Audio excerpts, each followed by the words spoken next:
हवाउन जे शहर हैदराबाद में सिंध जे नामियार शाइर अदीब दानिश्वर शेख अयाज़ जे नाले सां मंसूब सतूं ख़ूबसूरत अयाज़ मेलो सिंध म्यूज़ियम में शुरू थी वियो आहे। वधीक तफ़सील ॾिसूं था जहांगीर सेड़ो जी रिपोर्ट में।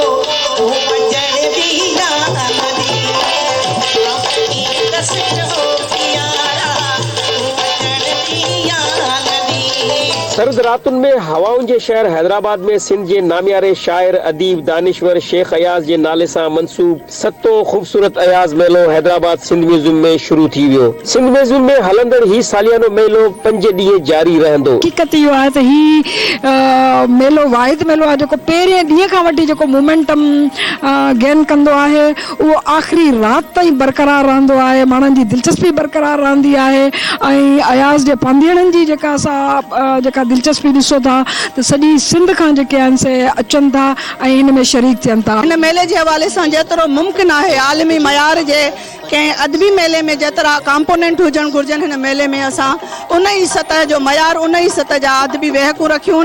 महफ़िल मौसीक़ी आहे, असां सम्झूं था त इहे इन यूनिक जेको अयाज़ मेले जूं जेके बि शयूं आहिनि उहे सभु असां हिन मेले में शामिल कयूं आहिनि। मेले में सिंध समेत पूरे मुल्क मां समाजी शख्सियतुनि मर्द औरत अदीबनि शाइरनि सिविल सोसाइटी जे मेंबरनि ऐं शहरनि वॾे अंग में शिरकत कई।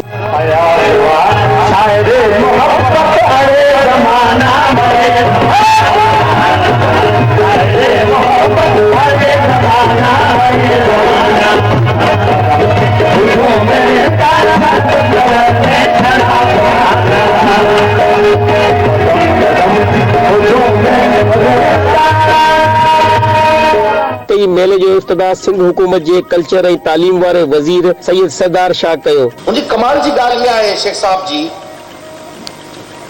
ऐं तुंहिंजे हिकिड़े आशिक तौरु हिकिड़े पढ़ंदड़ तौरु हिकिड़े चाहींदड़ तौरु असां हुनखे उन ई नज़र सां ॾिठो आहे।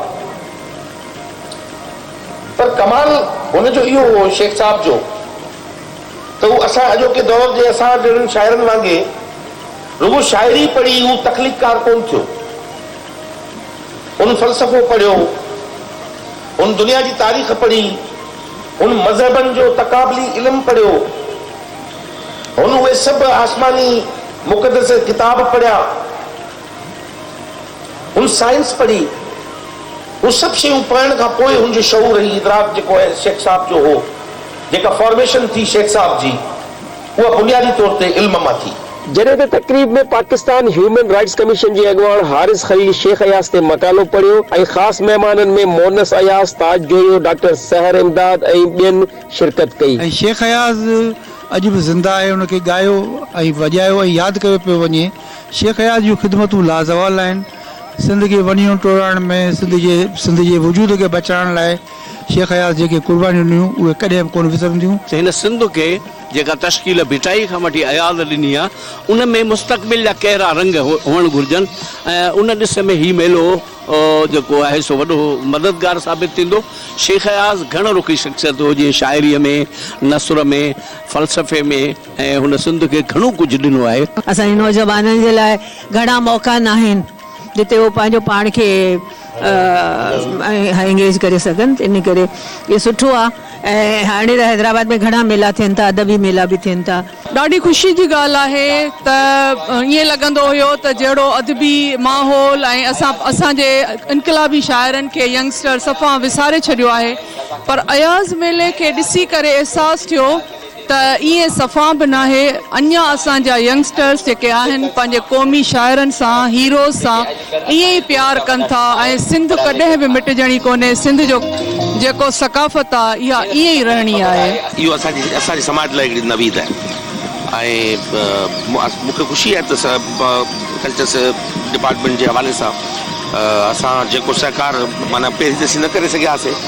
शुरू में जॾहिं मेलो स्टार्ट थियो उन खां पोइ जॾहिं खां असां सहकार कयो आहे, मूंखे ख़ुशी आहे त इन क़िस्म जूं जेके एक्टिविटीज़, मेला, फ़िक्री निशस्तूं ये असांजे नौजवाननि जी ज़हनी परवरिश लाइ आहिनि ऐं उन्हनि खे ॿुधाइण लाइ त असांजो माज़ी जेको आहे असांजा जेके मोहसिन आहिनि सिंधी ॿोलीअ जा ऐं सिंधी समाज जा उन जे हवाले सां सो तमामु ख़ुशी जी ॻाल्हि आहे। महफ़िल अयाज़ जे नाले सां सुरनि जी महफ़िल कैफ़े खाना बदोश जे अङण ते थी, जंहिंमें सिंध जे नाले वारे राॻियुनि पंहिंजे सुरनि जी वर्खा करे उते मौजूद माण्हुनि खे ख़ूब जुमायो। कैमरामैन मोहम्मद अली रिन सागर, जहांगीर सेड़ो, धरती न्यूज़, हैदराबाद।